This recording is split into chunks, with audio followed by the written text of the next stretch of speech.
الحمد لله نحمده ونستعينه ونستغفره ونعوذ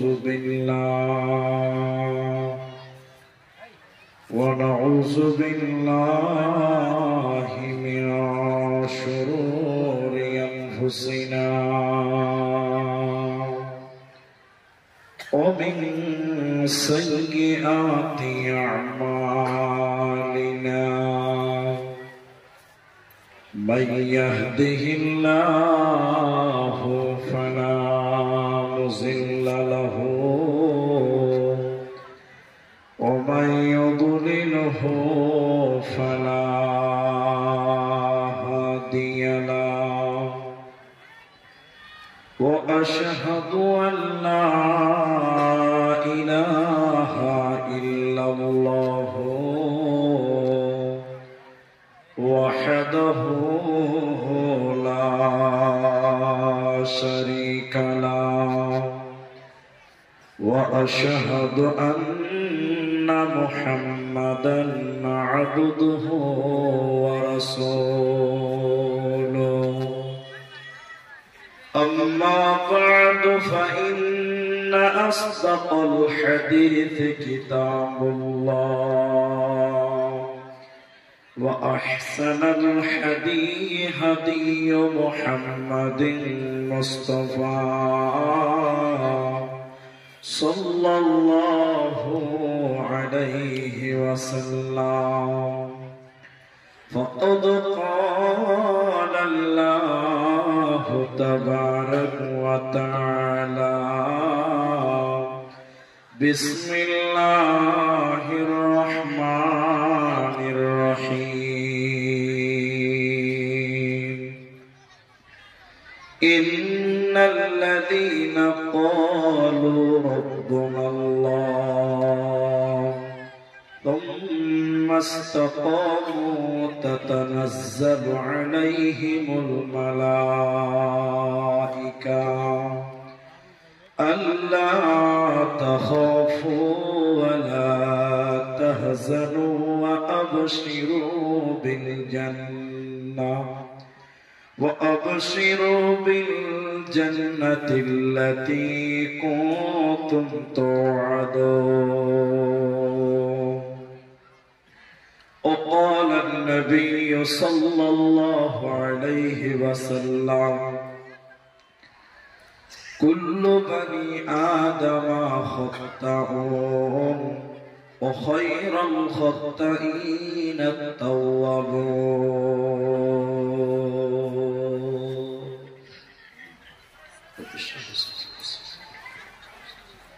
رب زدني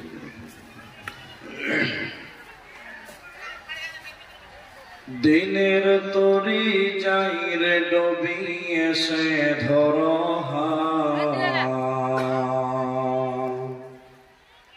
দিনের তরি যাইরে ডুবিয়ে সে ধরো এসো যুবক এসো সেবক এসো মায়ের লাল এসো যুবক এসো সেবক এসো মায়ের লাল দিনের তরি যাইরে ডুবিয়ে সে ধরো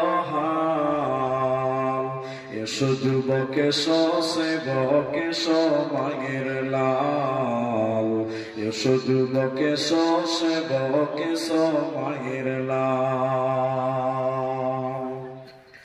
আজ মুসলমানকে যাই না চেনা তার কাটিং শাটিংয়ে আজ মুসলমানকে যাই না চেনা তার কাটিং শাটিংয়ে হালাল ফেলে মেতেছে সব মদারা ফিঙে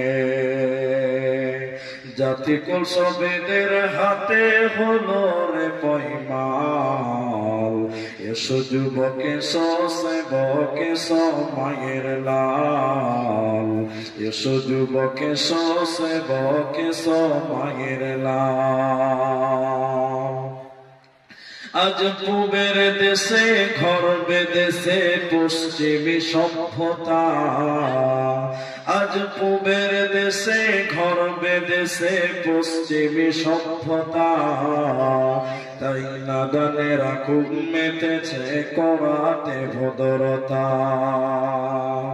বুঝলি না রে বুঝবি রে তো, এটা ইমান ধ্বংসের কল। এসো যুবক এসো সেবক এসো মায়ের লাল, এসো যুবক এসো সেবক এসো মায়ের লাল। আজ মায়ের জাতি নারীরা সব বিকাই যে বাজারে, আজ মায়ের জাতি নারীরা সব বিকাই যে বাজারে। পেটের দায়ে ইজ্জত হাতে ঘুরছে দাঁড়ে দাঁড়ে, লোকে টাকার লোভ দেখিয়ে করছে না যে হাল। এসো যুবক এসো সেবক এসো মায়ের লাল, এসো যুবক এসো সেবক এসো মায়ের লাল। দিনের তরি যাই রে ডুবি এসে ধর হাল, এসো যুবক এসো সেবক এসো মায়ের লাল, এসো যুবক এসো সেবক এসো মায়ের লাল।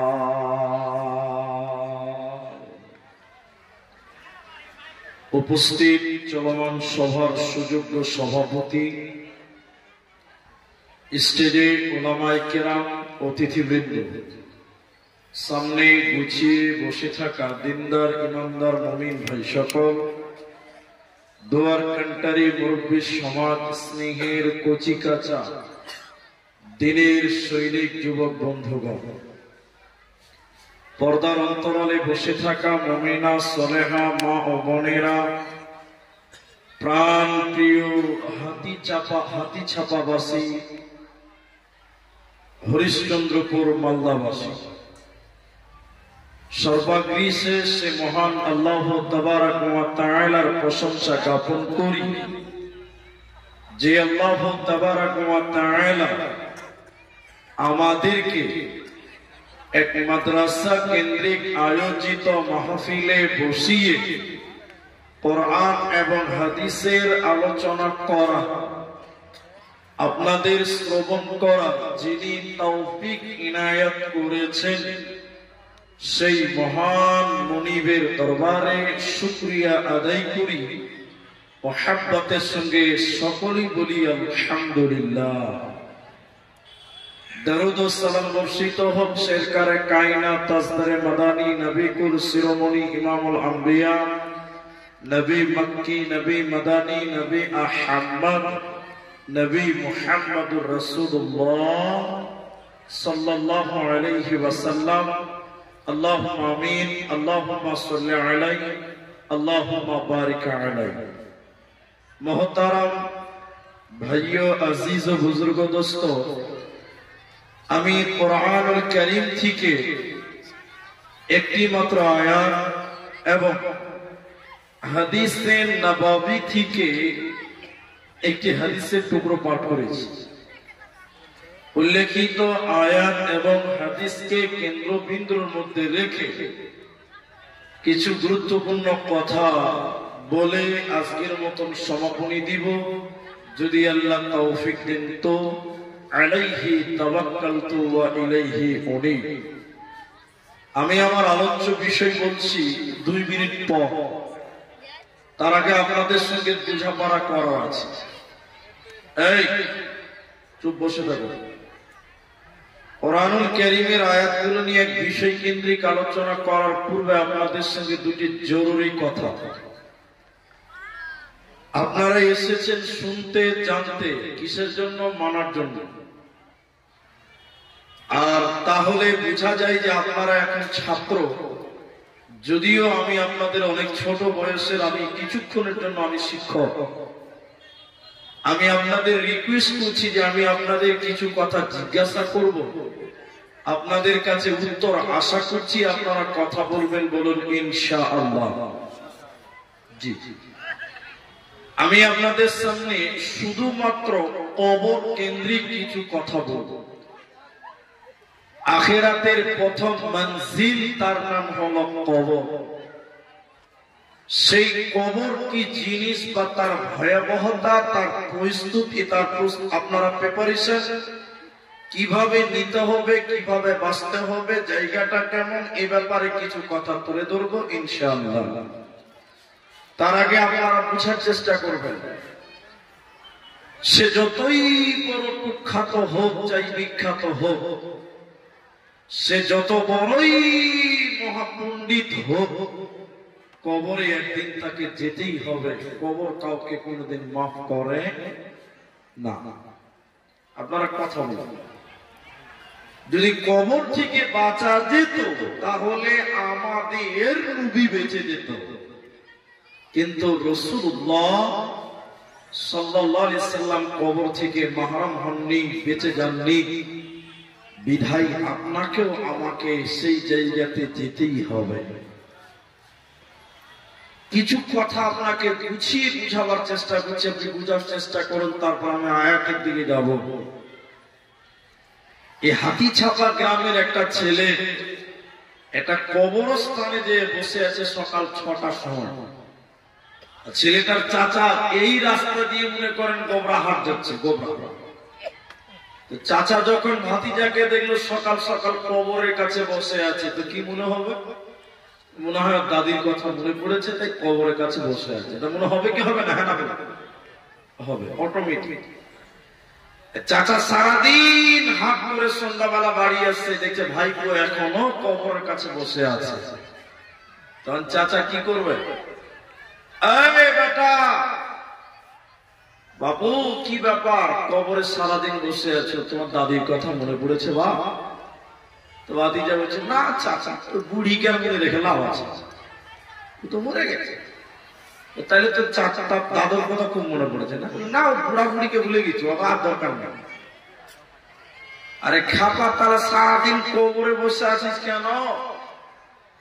তো ছেলে বলছে, ভাতিজা বলছে যে চাচা, আমার একটা বেগ কম্বল হারিয়ে গেছে, কম্বল কম্বল কম্বলটা খুঁজতে এসেছি।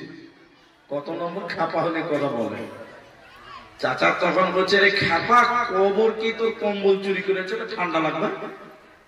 হ্যাঁ, তুই কবরের কাছে খুঁজতে এসেছি, তুই কি তোর কম্বল চুরি করতে এসেছে? না চাচা, তো কবরে কেন খুঁজতে এসেছিস? জালসাতে যা, হাটে যা, দোকানে যা, মার্কেটে যা, ওখানে খোঁজ কর, তোর কম্বল পাওয়া যেতে পারে। কিন্তু তুই যে কবরে খুঁজতে এসেছিস, কবর কি তোর কম্বল চুরি করেছে?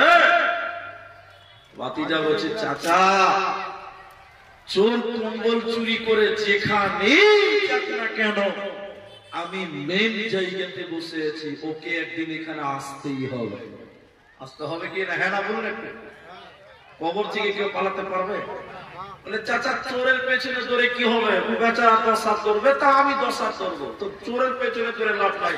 আমি মেন গেটে বসে আছি, এখানে ওকে আসতেই হবে।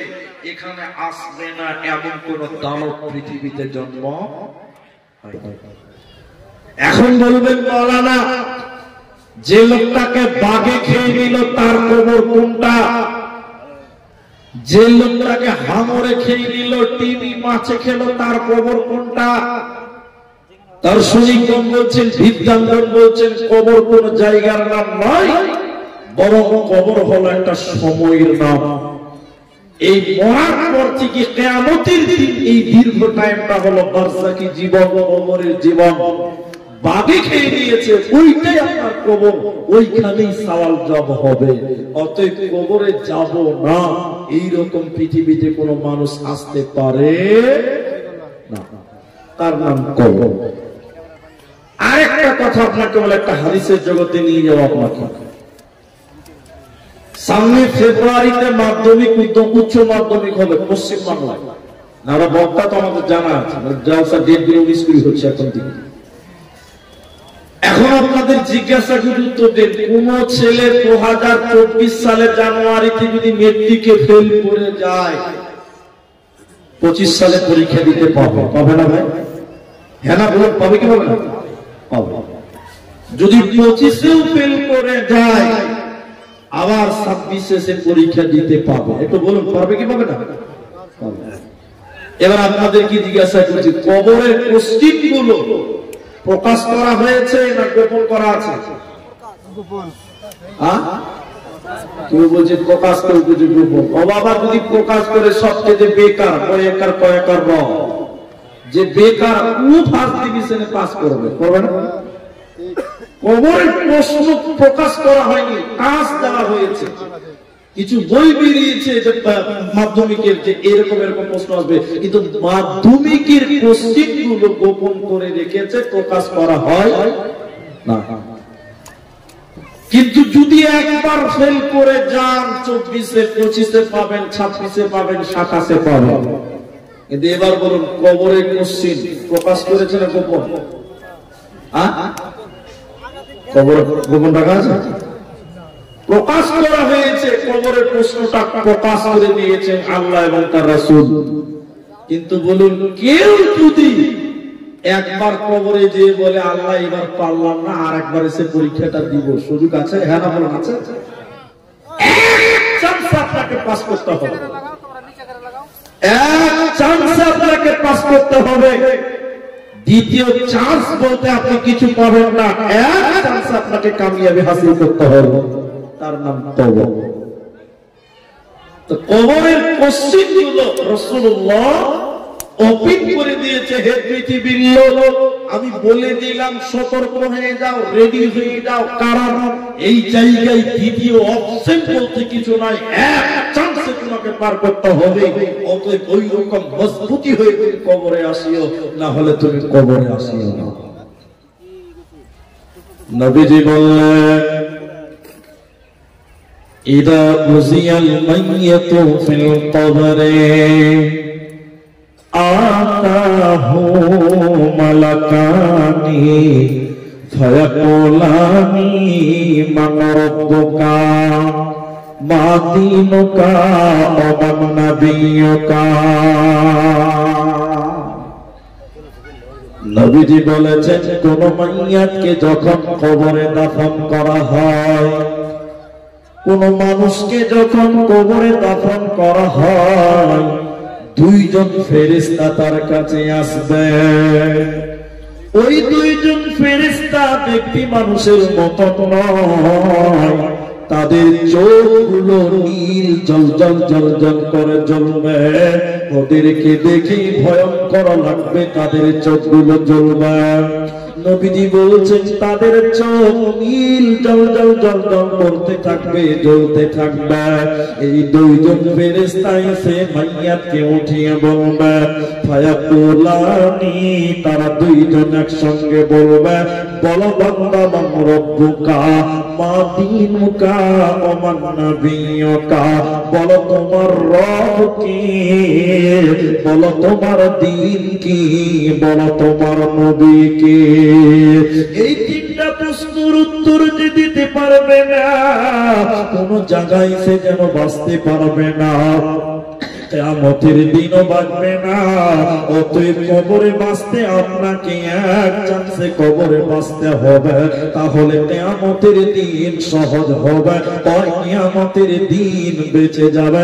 এই জন্য বিশ্ব নবী কবরের প্রশ্নগুলো বলে দিয়েছে, মান রব্বুকা মা দীনুকা ওয়া মান নাবিয়ুকা, বলো তোমার রব কে, বলো তোমার দ্বীন কি, তোমার নবী কে। তিনটা প্রশ্ন করা হবে, তিনটা। আরো আছে কিছু অ্যাডিশনাল, মৌলিক ভাবে তিনটা। এখন এই তিনটা মুখস্থ সবার আছে তো? একটু বলুন, আছে? সবার কম বেশ মুখস্থ আছে, কিন্তু আপনারা একবার বলুন, মুখস্থ করে কোনো লাভ হবে? মুখস্থ দিয়ে যদি কবরে বাঁচা যেত, তাহলে হেড মুলবিরা, মৌলানারা জান্নাতে রিজার্ভ হিসাব থাকতো, কারণ ওরা তো আগে হাদিস মুখস্থ করে রেখেছে। যে কবরে মুখস্থ দিয়ে কোনো লাভ হবে? কোনো লাভ হবে না। কবরে মুখস্থ বিদ্যার কোনো কাজ হয় না, এটা আমাদের ব্যাপার। তো আপনাকে এটা যুক্তি দিয়ে বুঝালে বুঝতে পারবেন। এটা নাস্তিক ছেলে, নামাজ পড়ে না, তার মা এক হাজির বেটি, সে কোরআন হাদিস কিছু জানে না, কিন্তু কবরটা ভালোভাবে জানে। ছেলে নাস্তিক, নামাজ পড়ে না, মা দুপুরে খেতে দিচ্ছে, বাবা নামাজ পড়লে জহরে। তো ছেলে বলছে, মা নামাজ পড়ে কি হবে? বলছে, কবরে কি জবাব দিবি বাবা? আরে কবর টবর কিছু নাই মা। আবার এসারের পরে খেতে যাচ্ছে, বলছে মা, বেটাকে বলছে এসারের নামাজ পড়লি বাপ? মা নামাজ পড়ে কি হবে?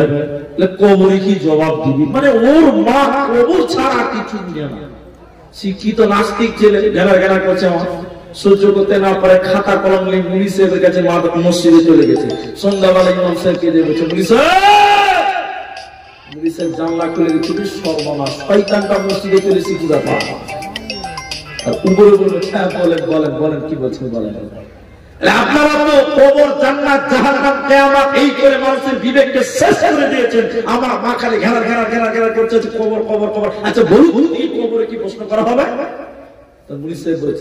নবীজি বলেছেন, যখন মাইয়াতকে দাফন করা হবে, দুইটি ফেরেশতা এসে বলবে, মান রব্বুকা। থামেন, আমি লিখবো।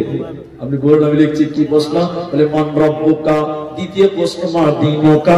তৃতীয় প্রশ্ন ওমান নাবিয়ুকা। উত্তর কি হবে? বলে রব্বিয়াল্লাহ দীনুল ইসলাম, নবী মুহাম্মদুর রাসূলুল্লাহ সাল্লাল্লাহু আলাইহি ওয়াসাল্লাম। এই নাস্তিক ছেলে আর রাতে ঘুমায় নাই, এই তিনটা প্রশ্ন মুখস্থ করে নিয়েছে। আচ্ছা বলুন, এই তিনটা মুখস্থ করতে লাগবে কত? সারা রাত মুখস্থ করেছে, মুখস্থর পাওয়ার কত হবে? 5 স্পিড চলবে।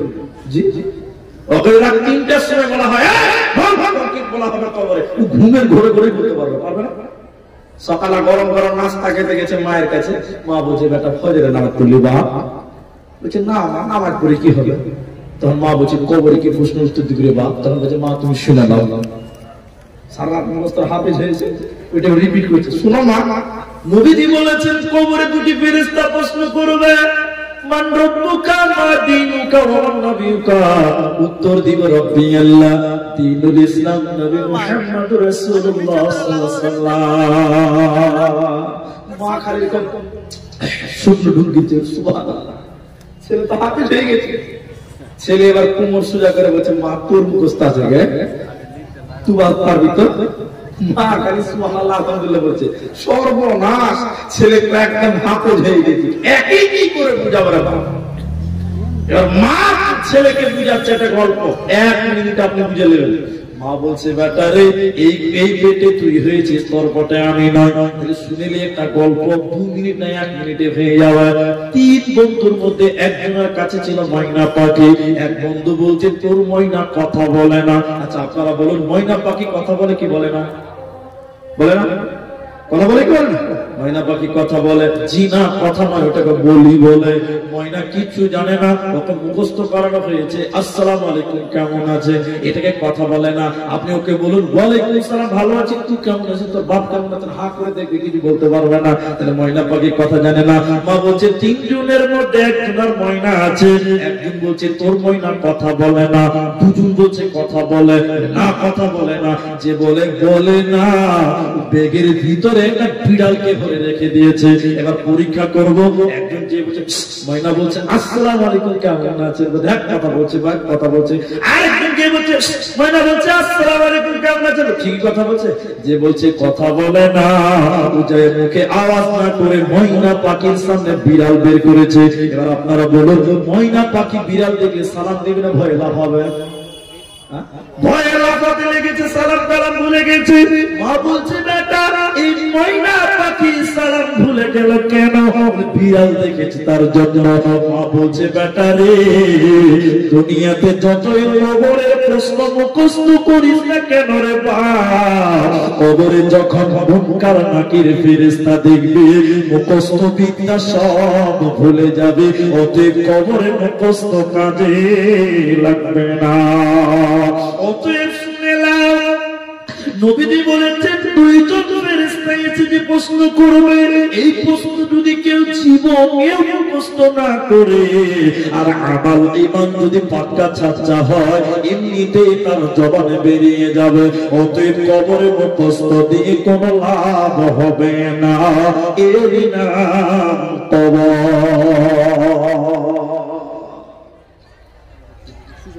নবীজি বললেন, শোনো, যায়েদ বিন সাবিত তিনি বর্ণনা করেন নবীজি বলেছেন তিনি কোনো একদিন গাধার উপরে খচ্চরের উপরে নবীজি আরোহণ করছিলেন কোন বাগানের সামনে দিয়ে। হঠাৎ করে গাধা এত জোরে লাফাতে লাগলেন নবীজি মনে হয় তার পিঠ থেকে পড়ে যাবে। নবীজি লাফাতে লাগলেন, তার আরোহণকারী গাধার পিঠ থেকে নবীজি নেমে গেলেন। নেমে দেখলেন ওই জায়গাতে 3, 4, 5, 6টা কবর রয়েছে, 5-6টা কবর রয়েছে। নবীজি তখন বললেন তোমরা বলো। যারা সেখানে ছিল তাদেরকে বলা হলো তোমরা বলো এদেরকে কে চিনে, কে তাদেরকে জানে, এই কবরগুলো কাদের তোমরা কেউ জানো? একজন বলছে হুজুর আমি জানি, এরা সবাই মুশরিক ছিল, মুশরিক অবস্থায় মারা গেছে। নবীজি বললেন শুনে নাও, কবর হলো আখিরাতের প্রথম মঞ্জিল, পৃথিবীর লোক শুনে নাও, এই কবরে মানুষকে কঠিন পরীক্ষার সম্মুখীন ফেলা হবে, এই কবরের ভিতরে মানুষকে পরীক্ষা দিতে হবে। তখন আল্লাহর নবী বললেন শুনে নাও, আমি আল্লাহকে বলে দিতাম আয় আল্লাহ তাবারাক ওয়া তাআলা আপনি আমার উম্মতকে কবরের আযাব শুনিয়ে দেন। আমি আল্লাহকে বলতাম আল্লাহ আমার উম্মতকে আপনি কবরের আযাব শুনিয়ে দেন, কিন্তু আমি আল্লাহকে বলিনি কেন শুনে নাও, মানুষ যদি কবরের আযাব শুনতে পায়, মানুষ যদি কবরের আযাব জানতে পারত, মানুষ যদি কবরের আযাব শুনতে পেত, পৃথিবীতে কেউ তার বাবাকে দাফন করত না, কেউ তার মাকে দাফন করত না। মানুষেরা ভয়ে কবরটা বন্ধ করে দিবে। এই ভয় যদি আমার না থাকতো আমি আল্লাহকে বলে দিতাম আল্লাহ তুমি আমার উম্মতকে কবরের আযাব শুনিয়ে দাও। এরপর নবীজি বললেন সাহাবীরা তোমরা আল্লাহর কাছে দোয়া করো আল্লাহ যেন তোমাদের কবরের আযাব থেকে মুক্তি দেয়। সাহাবীরা বললেন আল্লাহ আপনি আমাদের কবরের আযাব থেকে মুক্তি দেন। এরপর নবীজি বললেন তোমরা আল্লাহকে বলো আল্লাহ যেন তোমাদের জাহান্নামের আযাব থেকে মুক্তি দেয়। সাহাবীরা বললেন আল্লাহ আপনি আমাদের জাহান্নাম থেকে পরিত্রাণ দেন। এরপর নবীজি বললেন দুনিয়ার ফিতনা দাজ্জালের ফিতনা থেকে আল্লাহর কাছে আশ্রয় চাও। সাহাবীরা বললেন আল্লাহ তাবারাক ওয়া তাআলা আপনি আমাদের কবরের আযাব থেকে মুক্তি দেন, দুনিয়ার ফিতনা থেকে, জাহান্নামের আযাব থেকে, দাজ্জালের ফিতনা থেকে মুক্তি দেন। আর নবীজি কন্দনরত অবস্থায় বললেন কবরে এমন পরীক্ষা নেওয়া হবে রে সেখানে কারোর উপরে রহম করা হবে না, এক চান্সে পরীক্ষা দিতে হবে, দ্বিতীয় চান্স কবরে পাবে না, এই নাম কবর।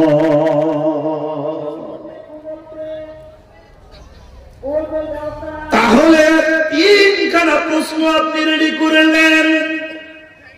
প্রথম প্রশ্ন মান রব্বুকা, তোমার রব কে? কে কবরে বলবে আমার রব আল্লাহ? কান করে শুনলেন আল্লাহর কোরআন বললেন ইন্নাল্লাযীনা ক্বালু রাব্বুনাল্লাহ, ইন্না নিশ্চয়ই বাজারা ইন্নাল্লাযীনা ক্বালু রাব্বুনাল্লাহ, নিশ্চয়ই আল্লাহকে যারা আল্লাহ বলে মেনে নিয়েছিল, সুম্মাস্তাকামু, আর এর উপরে যারা ইস্তিকামাত ছিল, বারকরার ছিল, ইন্নাল্লাযীনা ক্বালু রাব্বুনাল্লাহ সুম্মাস্তাকামু তাতানাজ্জালু আলাইহিম, যারা আল্লাহকে আল্লাহ বলে মেনে নিয়েছিল, এর উপরে যারা দুনিয়া গড়েছিল, এরা যখন কবরে যাবে দুইজন ফেরেশতা তাদের কাছে এসে বলবে আল্লাহ তাখাফু, তুমি ভয় পেও না, ওয়ালা তাহজানু, তুমি দুশ্চিন্তা করিও না, হে আল্লাহর বান্দা তুমি ভয় পেও না, দুশ্চিন্তা করিও না, ওয়া আবশিরু, তুমি গ্রহণ করো সুসংবাদ, বিল জান্নাতিল্লাতী কুনতুম তুআদুন, জান্নাতের ব্যাপারে পৃথিবীতে তোমাদের ওয়াদা দেওয়া হয়েছিল।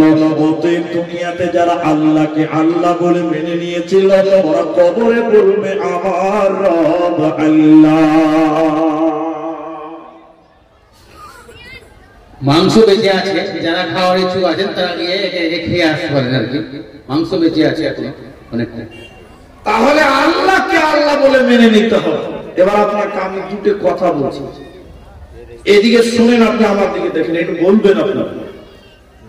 রব শব্দ, রব যার অনেক অর্থ, তার একটা হলো আইনদাতা। রব মানে আইনদাতা, রব মানে রিজিক দাতা, আল্লাহ রাজ্জাক। এখন যে ব্যক্তিটা রিজিক দাতা আল্লাহকে মানলো না, যে ব্যক্তি আল্লাহকে রাজ্জাক মানলো না, রিজিক দাতা মানলো না, ওই ব্যক্তি কি করে কবরে বলবে যে আমার রব আল্লাহ? এখন আমাদের সমাজের চির অবস্থাটা খালি একবার ভুলিয়ে দিই আমরা। একটা লোক ফতেপুর মোড়ে দোকান দিয়েছে, এইখানকারই কোন একটা ছেলে ফতেপুরে দোকান দিয়েছে, নতুন দোকান, ভালো বিক্রি হচ্ছে না। টুক করে মুলি সাহেবের কাছে এসে, মাদ্রাসা বা মসজিদ ইমামের কাছে এসে বলছে, হুজুর দোকানে খুব বরকত হচ্ছে না, বেচা কিনা হচ্ছে না, আপনি এমন একটা তাবিজ করে দেন যেটা আমার দোকানে বেচা কিনে বেড়ে যায়, বরকত বেড়ে যায়। আচ্ছা আপনারা বলুন, বরকত দেওয়ার মালিক কে? আল্লাহ। আল্লাহ বরকত দাতা, রাজ্জাক, রিজিক দাতা, ওইটা বাদ দিয়ে যদি মুলি সাহেবের কাছে আসে, তাহলে আল্লাহ রাজ্জাক টিকলো না বাতিল হলো? বলুন বলুন, বাতিল হয়ে গেল। সেই ব্যক্তি কোনোদিন কবরে বলতে পারবে না যে আমার রব আল্লাহ, ও বলতে পারবে না। রব মানে আইনদাতা। এখন আপনাকে যদি আল্লাহ বলে, আব্দুর রহমান আমি আইনদাতা, তোর বাড়িতে আমার একটা আইনও ছিল, মেয়েটা পর্দা করে না, ছেলেটা নামাজ পড়ে না, ছেলেটা মদ খায়, দারু খায়, কোন আইন আপনার ঘরে নাই, তা আপনি কি করে বলবেন যে আমার রব আল্লাহ?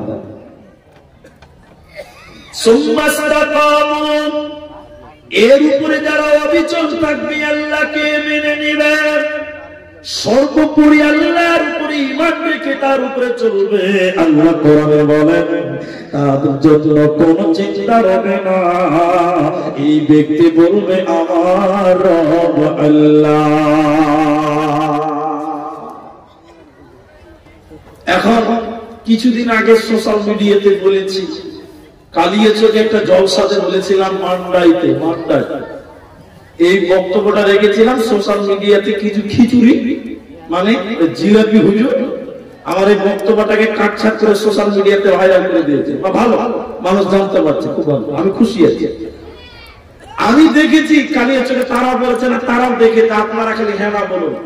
আমি একটা জানাজাতে গিয়ে দেখলাম যে কবরের কাছে যে আজান দিয়েছে, আপনারা দেখেছেন? একজন দেখেছে, আল্লাহর কসম করে বলেছে, কবরে মাটি দিয়ে ওখানে আজান দিচ্ছে, আল্লাহু আকবার আজান। এখন আমার বক্তা হলে কি হবে? আমি বলছি ই কোন আজান রে বাবা? আজান শুনলে শয়তান পালায়, শুধু পালায় না, পেছনের দরজাটা হাওয়া বের করতে করতে পালায়। আর আজান মানে ডাকা, তো এখানে কাকে ডাকো আর কাকে তার বলে? আমি বললাম এটা আবার কোন আজান ভাই? কেন আপনি বক্তা জানেন না?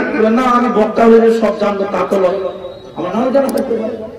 তো বলছে আপনি জানেন না, শয়তানকে তাড়িয়ে দিলাম কবরে যেন ডিস্টার্ব করতে না পারে। আমার মন বলছিল ও বেটা এক নম্বর শয়তান, ওকে আগে পালানো উচিত, ওকে আগে খারাপ উচিত। ও তো আজান দিবে সেটা জানে না। আরেক জায়গাতে দেখছি জালসাতে কাগজটা বই, আরেক জায়গাতে দেখলাম কবরে দাফন করছে, এদিকে দেখেন, এদিকে একটা বড় হুজুর, আমাকে লাগবে না, একটা বড় হুজুর 22 হাতের পাগড়ি পরে আছে, মাইয়া দাফন করবে তখন খাতা কলম নিয়েছে আর জর্দা পান চাকা করে চালাচ্ছে আর লিখছে রব্বি আল্লাহ দীনুল ইসলাম নবী মুহাম্মদ সাল্লাল্লাহু আলাইহি ওয়াসাল্লাম। এই তিনটা প্রশ্ন লিখে কবরের ভিতরে ভরে দিল, আর দেওয়ার সঙ্গে সঙ্গে ওর বাড়ির গার্জেনরা ওকে 5000 টাকা দিল। কত দিল? তা আমি বললাম এটা কি হলো ভাই, কবরে কাগজ ভরে দিলেন যে? মুলি সাহেব আমাদের বড় হুজুর লিখে দিয়েছি, এইটা দেখে দেখে কবরে উত্তর দিয়ে দিবে, কোনো টেনশন থাকলো না। আচ্ছা আপনারা বলুন, এই কাগজ দেখে দেখে যদি কবরে পার পাওয়া যায়, নামাজ পড়ে লাভ আছে ভাই? একটু জোরে বলুন, নামাজ পড়ে লাভ আছে? খালি মদ খা, জুয়া কর, আর জুয়া খেল, সুদ খা, টাকা 5 কেনে দিবি, 50,000 টাকা দিব হুজুরকে, আমি পার পেয়ে যাবো, ঠিক না? হ্যাঁ কিনা বলুন?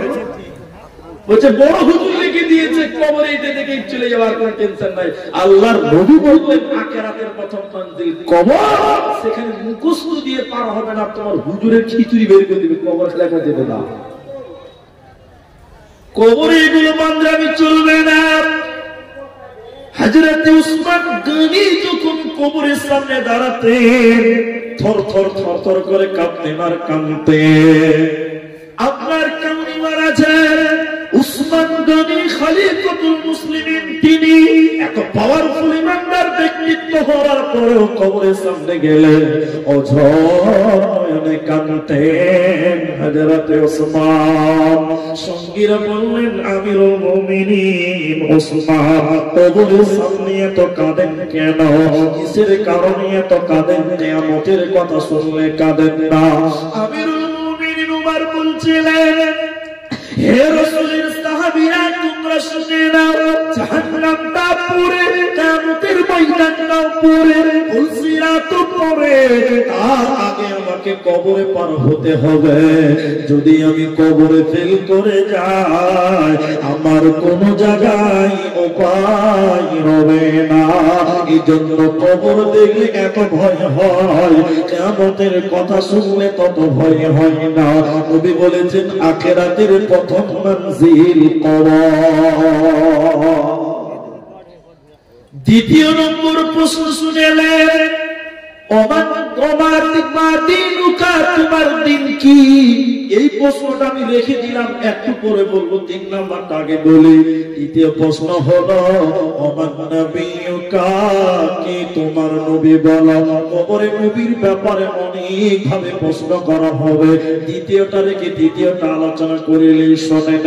কবরের ভিতরে একটা কাগজ এইরকম করে কবরে দেখানো হবে, এইরকম আপনারা দেখেন নবীজির কাগজে একটা ছবি থাকবে, নবীজির ছবি কবরে দেখানো হবে। আমি যতবার বলবো ছবি, মনে করবেন রাসূলুল্লাহর ছবির কথা বলা হচ্ছে। মানুষ যখন কবরে যাবে, নবীজি বলছেন এরকম একটা ছবি মাইয়াতের সামনে তুলে ধরা হবে। এই ছবিটা হলো নবী মুহাম্মদুর রাসূলুল্লাহ সাল্লাল্লাহু আলাইহি ওয়াসাল্লাম। আর বলা হবে মান হাদার রাজুলুন, এই ব্যক্তিটা কে? তুমি বলো। ইমানদার বলবে আশহাদু আল্লা ইলাহা ইল্লাল্লাহ ওয়া আশহাদু আন্না মুহাম্মাদান আবদুহু ওয়া রাসূলুহু। ইমানদার বলবেন তিনি আল্লাহর বান্দা এবং তিনি আল্লাহর রাসূল। সঙ্গে সঙ্গে ফেরেশতারা বলবে দেখো দেখো, এইদিকে তাকাও, এইদিকে তুমি দেখে নাও, জাহান্নাম দাও দাও দাও দাও করে জ্বলছে, জাহান্নামের দিকে একবার তাকাও। ইমানদার যখন জাহান্নামের জ্বালানি দেখবে, জাহান্নাম চুরি করে দেওয়া হবে, পরিবর্তন করে আল্লাহ জান্নাত দেখিয়ে দেবেন। ফেরেশতারা বলবেন ওরে আল্লাহর মুমিন বান্দা শুনে নাও, তোমার জন্য জাহান্নাম ছিল, যখন কবরে তুমি রাসূলের পরিচয় দিতে পেরেছ, সঙ্গে সঙ্গে জাহান্নাম চেঞ্জ করে জান্নাত দেওয়া হলো।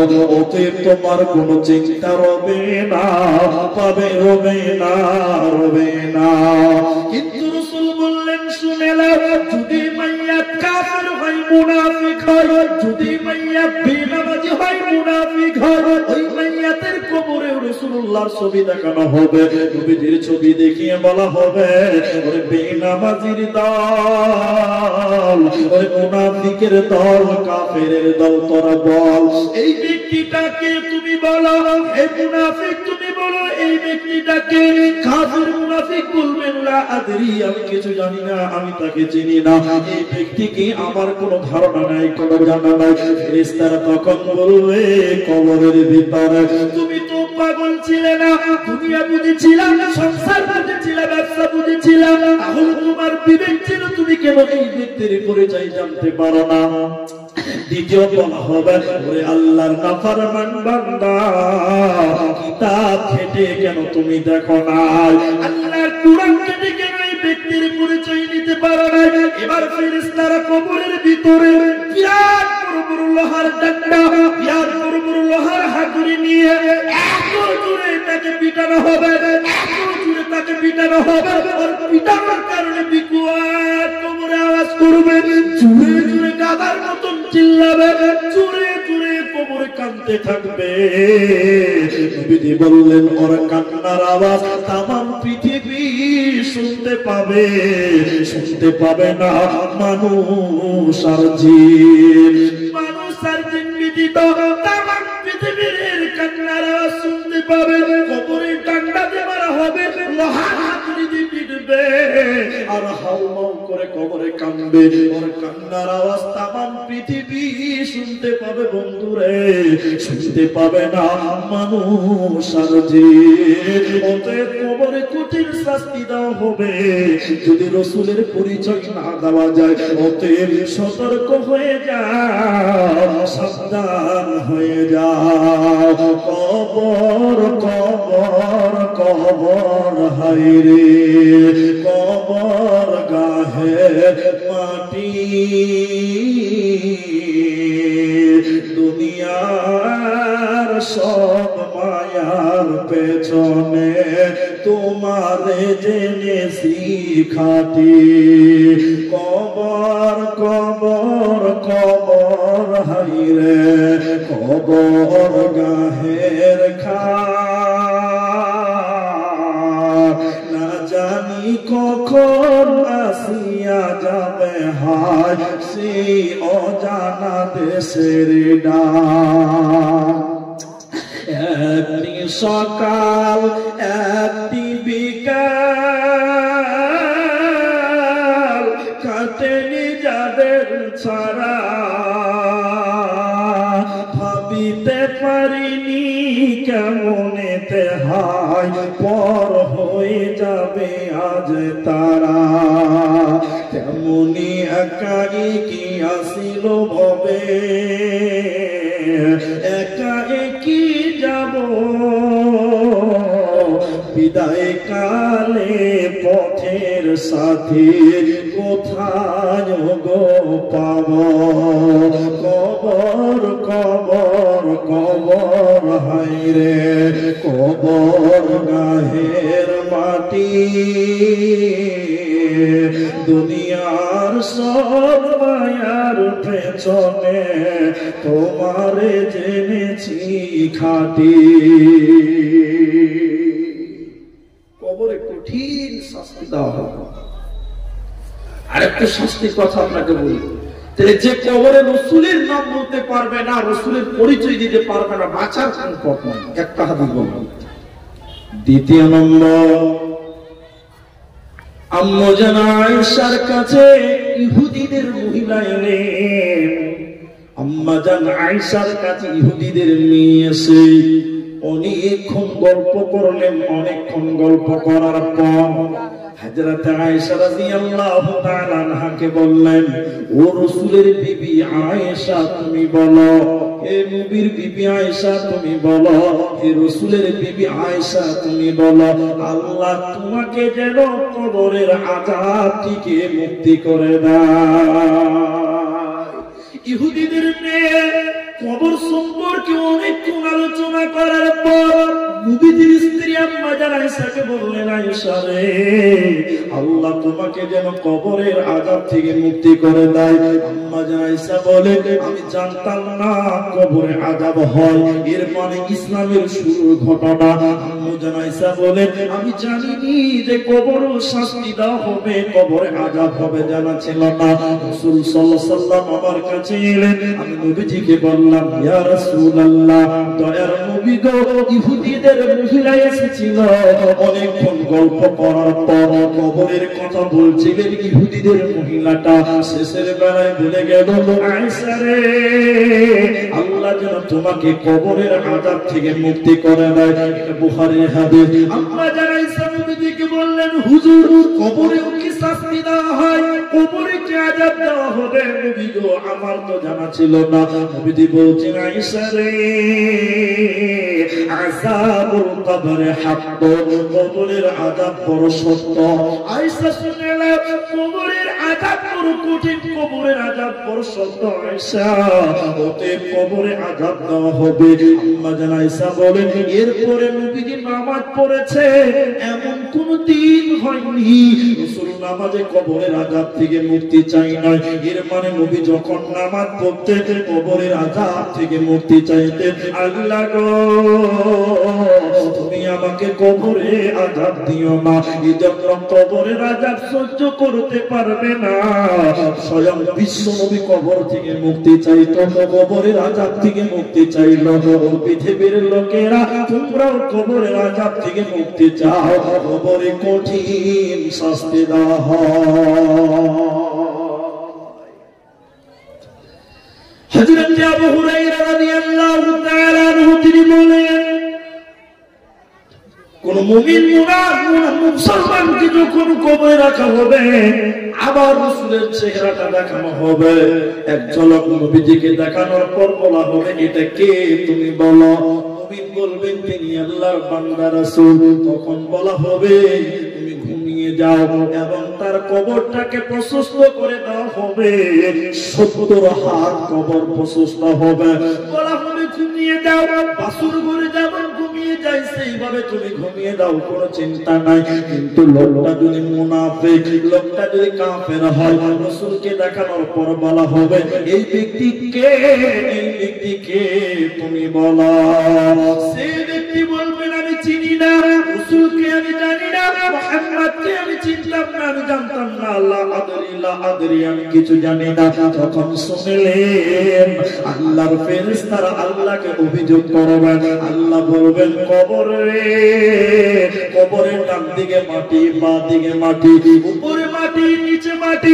আল্লাহ আবার কবরকে বলবেন, মাটিকে বলবেন, কবর প্রতিশোধ নিয়ে নাও, বদলা নিয়ে নাও। তোমার তুমি দুনিয়াতে বাহাদুরি করেছিল, আমি আল্লাহকে মানি না।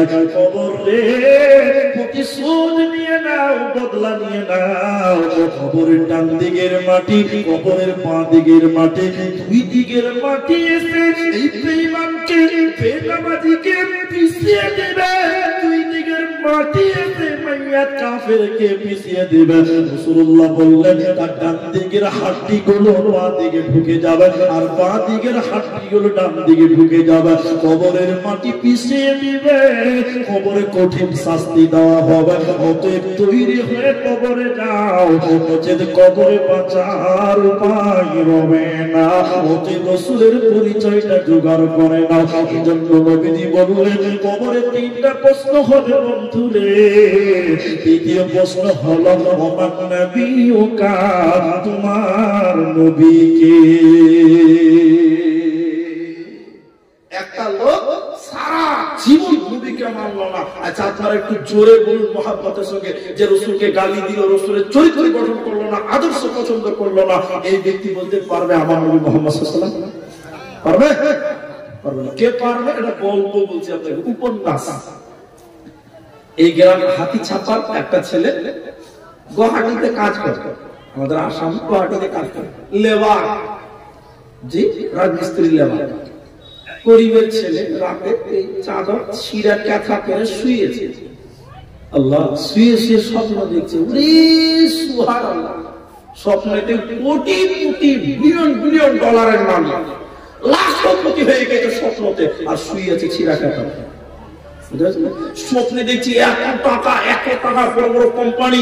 আর সঙ্গীরা বলছে, স্যার আপনি কলকাতাতে একটা ফ্যাক্টরি করেন, আরো বড় লোক হবেন। এই স্বপ্নে দেখছে যে 3-4 বস্তা টাকা নিয়ে 2-4টা BMW গাড়ি নিয়ে আসাম থেকে চললো কলকাতার দিকে। শিলিগুড়ি পেরোলো, কিষানগঞ্জ পেরোলো, রায়গঞ্জ পেরোলো, গাজর পেরোলো, মালদা পেরোলো, কালিয়াচক পেরোলো, 16 মাইল পেরোলো, ফারাক্কা ব্রিজে চল কলকাতাতে ফ্যাক্টরি করবো। স্বপ্নে দেখছে শুয়ে আছে কোথা ছিঁড়া কাটাতে। স্বপ্নে বলছে চল চল, ফারাক্কাতে উঠে গেল। যেতে যেতে স্বপ্নে দেখছে সামনে একটা 16 টাকা ডাম্পার আছে, ঘুমে চুরি মেরে দিয়েছে ধাক্কা। ও ঘুমে চুরি বলছে, ঘুম ভেঙে গেছে, ঘুম ভেঙে দিকে যা সালা ছিঁড়া কাটাতে শুয়ে আছে, এখনই আমি কোটিপতি হয়ে গেছি। আচ্ছা বলুন, এই স্বপ্ন যদি আমি ওকে 50 বছর পর বলতে বলি, এদিকে দেখেন ওইদিকে তাকাবেন না, আমার দিকে দেখেন, এই স্বপ্ন যদি এই ছেলেটাকে 50 বছর পর রিপিট করতে বলি, সম্পূর্ণ স্বপ্নটা বলতে পারবে? পারবে? পারবে না। কিন্তু সবটাই যদি ভুলে যায় ভাই, একটা জিনিস ভুলবে না, কোনটা বলুন তো? যা বাবা বাঁচা, দাম করা যে খুন্দা মেরেছিল ওই থেকে বাঁচা, এইটা ভুলবে না। তার মানে স্বপ্ন পুরোটাই একটা স্বপ্ন, সব ভুলে যাবে, কিন্তু যেটা নিয়ে বেশি পেরেশান ছিল ওইটা কেউ ভুলবে না। কবরে কে বলবে আমার রাসূল মুহাম্মদ সাল্লাল্লাহু আলাইহি ওয়াসাল্লাম? যে ব্যক্তিটা রাসূলের আদর্শ নিয়ে ব্যস্ত ছিল, কোনটা করলে নবী খুশি হবেন, কোনটা করলে রাসূলুল্লাহ ভালোবাসবেন, খুশি হবেন, রাসূলুল্লাহর আদর্শ নিয়ে যে ব্যস্ত ছিল, রাসূলের চরিত্র নিয়ে যে ব্যস্ত ছিল, রাসূলকে ভালোবাসত সর্বদা, কবরে সব ভুলে গেলেও আমার নবীকে সে ভুলবে না। ওর জবানে অটোমেটিক বেরিয়ে যাবে আমার নবী মুহাম্মদুর রাসূলুল্লাহ সাল্লাল্লাহু আলাইহি ওয়াসাল্লাম। সারা জীবন রাসূলের দুশমনি করলো, একটা কথা বলছি কেউ গায়ে নেবেন না। ইউটিউবার ভাই যারা আছে, তোমরা এই কথাটা তোমরাও শোনো, সবারই আমল করা দরকার আছে, নিজে শুনেন এবং প্রচার করেন আমার এই কথাগুলো। একটা লোক, আচ্ছা দাড়িটা রাসূলের সুন্নাত না ভাই, তবে ওয়াজিবও বটে, কিন্তু একদিকে সুন্নাত রাসূল রেখেছে তাই বলুন, তাই সুন্নাত রাসূল রাখতে বলেছে তাই এটা ওয়াজিব। কথা বুঝতে পারছেন? এখন এই কথাগুলো পরিষ্কার ভাষায় বুঝেন, প্রচার করেন মানুষের কাছে। আমার এই বার্তাটুকু দিলাম আপনাকে, প্রচার করেন সোশ্যাল মিডিয়াতে এই কথাগুলো। এখন একটা ছেলে দোকানে সকাল সকালে যে রাসূলের সুন্নাতটাকে কেটে একদম ক্রিম পালিশে 2 বছরের বাছুর দেনা গেল। আচ্ছা বলুন, লাপিত অমুসলিম সে দাড়ি যখন সকালে চেঁচে ফেলে দিল, দাড়িগুলো পকেটে ভরে রাখে না মাটিতে ফেলে? বলুন দেখবেন ওই লাপিত দাড়ির উপরে সারাদিন পা দিয়ে দিয়ে দিয়ে দিয়ে দিয়ে হাঁটে না? রাসূলের দাড়ির উপরে যদি পা দেয় রাসূল খুশি হবে তো নাকি না নারাজ হবে? সারাদিন ওই লোকে 100টা কাস্টমার এসেছিল দোকানটাতে, 100টা কাস্টমার আপনার রাসূলের দাড়ির উপরে পা দিয়ে দিয়ে হাঁটলো কি আপনার হাঁটলো? সন্ধ্যাবেলায় রাসূলের দাড়িটাকে লাপিত পা দিয়ে খুঁচার পর ঝাড়ু দিয়ে একটা দোকানের কোণে রাখা, 7 দিন থাকবে, 10 দিন থাকবে, 10 দিন পরে যখন এতটি হবে, এটা বস্তাতে করে নিয়ে ওই স্ট্যান্ডের এমন জায়গায় ফেলবে যেখানে গোটা এলাকার লোক, এলাকার যুবকেরা ওই জায়গাতে পেশাব করে, ওই জায়গাতেই চুলদাড়ি ফেলে না? ওই জায়গাতে ফেলে না? ওইখানে রাসূলের সুন্নাতটা ফেলা হলো পা দিয়ে খুঁচার পর, আর একটা যুবক ছেলে চেনটা করে যে দাঁড়িয়ে দিয়ে ছা করে রাসূলের দাড়ির উপরে পেশাব করলো। আচ্ছা বলুন, এই লোকটার জন্য, এই লোকটা কবরে রাসূলের নাম বলতে পারবে? জরুর পারবে? কোন পারবে না।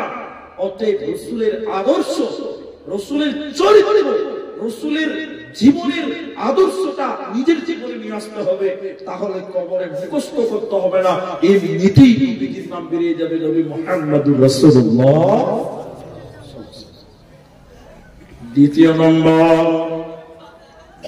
দ্বিতীয় নম্বরটা শুনে ভাই আমার মামা, আল্লাহ তাবারক ওয়া তাআলার নবী বলছিলেন, মা দিনুকা, তোমার দিন কি? দিন কাকে বলা হয়? অনেক লম্বা কথা, আপনাকে শর্টে নিয়ে আসতে হবে, কারণ এটা একটা মাদ্রাসা জালসা। আমি আপনাকে একটু বুঝাবার চেষ্টা করছি, বুঝার চেষ্টা করেন। দিন, দ্বিতীয় প্রশ্ন, তোমার দিন কি? কবরে 3টা প্রশ্ন। রব্বি আল্লাহ, কে বলবে যে রবকে রব বলে মেনেছিল, আল্লাহর বিধানগুলো মেনেছিল, ও বলবে আমার রব আল্লাহ। দ্বিতীয় বলছিলাম তোমার দিন কি, ওটা পেন্ডিং রেখেছে। তৃতীয় বললাম আমার নবীকা, তোমার নবীকে যে রাসূলের চরিত্র গঠন করবে, এই ব্যক্তি বলবে আমার নবী মুহাম্মদ সাল্লাল্লাহু আলাইহি ওয়াসাল্লাম। তৃতীয় নম্বরটা তাহলে এবার শুনেলেন, দিনুকা, তোমার দিন কি? তুমি বলো, তোমার ইজিম কি, তোমার মতবাদ কি, তুমি কোন বিশ্বাসে বিশ্বাসী ছিলে তুমি বলো। দিনের ব্যাপারে আল্লাহ শিখিয়ে দিয়েছে কোরআনে, ইন্নাদ দীনা ইনদাল্লাহিল ইসলাম। দিন কাকে বলা হয়? এই কথাটা আপনাকে একবারে বুঝিয়ে দিচ্ছি। বোতলটা দেন ভাই, বোতলটা দেন, একটা জিনিস পানি লাগবে না, পানি লাগবে না। এদিকে দেখেন দিন কাকে বলে, এদিকে দেখেন এটা বোতল, এদিকে দেখেন বুঝে বুঝে রিস্কের বাদ করলাম। কি হলো ভাই? এটা একটা বোতল, কথা বলিয়েন না বাবু, আস্তে। আমি আপনাদের এই আমার বাবজিকে বলছি, বাবজি খুব ঘেমে গেছি, তাই একটু শরবত দেন আমাকে, একটা শরবত খাও। উনি বলছেন যে শরবত কাকে বলে, শরবত তো চিনি না। তখন আমি বললাম এরকম একটা বোতল নিবে অথবা একটা গ্লাস, এই পনে এক বোতল পানি নিবে বা পনে এক বোতল গ্লাস, এক গ্লাস জল, পনে এক গ্লাস, ওতে 2 চামচ চিনি লবণ দিয়ে একটু ঘুটে দেয়, তার নাম কি হলো? শরবত। পানি চিনি দিয়ে শরবত। দিন কাকে বলা হয়? এক কথাতে বুঝে নিতে হবে, আল্লাহর দ্বীনকে, আল্লাহর হুকুমকে রাসূলের তরিকায় মানার নাম হলো দ্বীনুল ইসলাম। আল্লাহর হুকুমকে নবীজির তরিকায় মানার নাম হলো দ্বীনুল ইসলাম। আরেকবার বললে বুঝে নেবেন, আল্লাহর হুকুমকে রাসূলের তরিকায় মানার নাম হলো ইসলাম। কেউ যদি ইসলাম মানতে চায়, আল্লাহর হুকুম মানে রাসূলের তরিকায় না মানে, এটা ইসলামী আমল হবে না, বরং বিদআত হবে। অতএব ইসলামের বিধান কাকে বলা হয়, ইসলামটা কাকে বলা হয়? বলে দ্বীন হলো ওটা, আল্লাহর আদেশ রাসূলের আমল, দুইটা মিলে হয় দ্বীনুল ইসলাম। তাহলে কবরে কে বলবে আমার দ্বীন ইসলাম? আল্লাহর হুকুমগুলোকে যারা রাসূলের মতন করে মেনেছিল, ওই ব্যক্তি বলবেন আমার দ্বীন হলো দ্বীনুল ইসলাম। আর আল্লাহ বলেছেন ইন্নাদ দীনা ইনদাল্লাহিল ইসলাম, আল্লাহর কাছে একমাত্র গ্রহণযোগ্য মনোনীত দ্বীনের নাম হলো দ্বীনুল ইসলাম। মাদারি সাহেব বলছিলেন, কেউ যদি খালি বলে যে আমাদের চেয়ে অমুক দিনটা খুব ভালো, আবার আগে বলছিলাম, শুনছিলাম আস্তে আস্তে, যে কেউ যদি বলে ইসলামের চেয়ে অমুক ধর্মটা বেশি ভালো আমার নজরে, তাহলে সেই ইসলাম থেকে বেরিয়ে গেছে। মাদারি বলছিলেন, তাহলে ইসলাম কোনটা? আল্লাহর হুকুমটা রাসূলের মতন করে নাও, তাহলে এটা হবে ইসলামের গণ্ডির ভিতরে, এটা হবে ইসলামী আমল। আর যদি না হয়, আল্লাহর হুকুম রাসূলের মতন করে না হয়, তাহলে ভাই কবরে বলা যাবে না যে আমার দ্বীন হলো ইসলাম। এজন্য নবীজি প্রতি নামাজে আল্লাহর কাছে আশ্রয় চাইতেন, আল্লাহ আপনি কবরের আযাব থেকে আমাকে মুক্তি দেন। কি বলে মুক্তি চাইবেন? দোয়াটা শিখিয়ে দিব। শুনলেন নবীজির জীবনে কোনো গুনাহ ছিল না, এরপর কবরের কথা বলতেন। শুনলেন মাঝখানে দোয়াটা বলার আগে আরেকটা পয়েন্ট বলে দিই, গুরুত্বপূর্ণ কথাটা। আল্লাহর নবী বলেছেন কেউ যদি জানাজাতে শরীক হয়, তাহলে তাকে 1 কিরাত নেকি দেওয়া হবে। 1 কিরাত বামানা 1 উহুদ পাহাড়, 1 কিরাত বামানা 1 উহুদ পাহাড়। কেউ নবী বলেছেন কেউ যদি দাফন কাফন কমপ্লিট পর্যন্ত থাকে, তাহলে তাকে 2 কিরাত নেকি দেওয়া হবে। 2 কিরাত বামানা 2 উহুদ পাহাড়। রাসূল জানাজার ব্যাপারে, কবরের ব্যাপারে এত অফার করছেন কেন, এত অফার দিচ্ছে কেন? তার কারণ রাসূল বলছে, হে পৃথিবীর লোক, তোরা কবরের কাছে আয়, তোরা কবরের কাছে দাঁড়া। কারণ কবরের কাছে যদি মানুষ দাঁড়ায়, কবরের কথা স্মরণ হয়। কবরের কাছে মানুষ দাঁড়ালে মানুষের ভিতরে কবর স্মরণ হয়, আখিরাত স্মরণ হয়, কবরের কথা মনে হয়। আপনি জানাজা পড়তে গেছেন, বাবার লাশটা দেখছেন, বাবার জানাজার কবরটা দেখছেন, বাবার কবরটা যখন দেখবেন, দেখবেন মনটা কেঁপে যায়, আমার বাপ ওই জায়গাতে শুয়ে আছে। এজন্য রাসূল বারবার তাগিদ দিয়েছে, কেউ জানাজাতে গেলে 1 উহুদ পাহাড়, কেউ দাফন কাফন কমপ্লিট হলে 2 উহুদ পাহাড়, এতটা নেকি তার আমলনামায় দেওয়া হবে। এজন্য রাসূল বলেছেন তোমরা জানাজাতে যাও, মারা গেলে জানাজাতে অংশগ্রহণ করো। রাসূল রাসূলুল্লাহ কবরকে ভয় পেয়ে কি দোয়া পড়তেন জানাজার ব্যাপারে? রাসূল কবরকে ভয় পেয়ে কি দোয়া পড়তেন নামাজে কবরের ব্যাপারে? আল্লাহর নবী নামাজে বলতেন আল্লাহুম্মা ইন্নী আউযু বিকা মিন আযাবিল কবরি ওয়া আউযু বিকা মিন ফিতনাতিল মাসিহিদ দাজ্জাল ওয়া আউযু বিকা মিন ফিতনাতিল মাহইয়া ওয়া ফিতনাতিল মামাত আল্লাহুম্মা ইন্নী আউযু বিকা মিনাল মাসামি ওয়া মিনাল মাগরার। আল্লাহর নবী আম্মাজান স্ত্রী আম্মাজান আয়েশা তিনি বলছিলেন যে রাসূলুল্লাহ নামাজ পড়তেন আর প্রত্যেক নামাজে কবরের দোয়া করতেন, কবরে বাঁচার জন্য দোয়া করতেন, কবরের আযাব থেকে বাঁচার জন্য দোয়া করতেন। কি দোয়া? শেষের রাকাতের শেষ বৈঠকে তাসাহুদের বৈঠকে আসতে বলতেন আল্লাহুম্মা ইন্নী আউযু বিকা মিন আযাবিল কবর। আল্লাহ গো তুমি আমাকে কবরের আযাব থেকে মুক্তি দাও, কারণ পৃথিবীর কারো ক্ষমতা হবে না যে সে কবরের আযাব সহ্য করবে। অতএব নবীজি নিজে কবরের আযাব থেকে মুক্তি চাইতেন। অতএব কবরে কঠিন আযাব দেওয়া হবে যারা বেঈমান, শুধু কবরে নয় মৃত্যুকাল থেকে তাদেরকে শাস্তি দেওয়া হবে।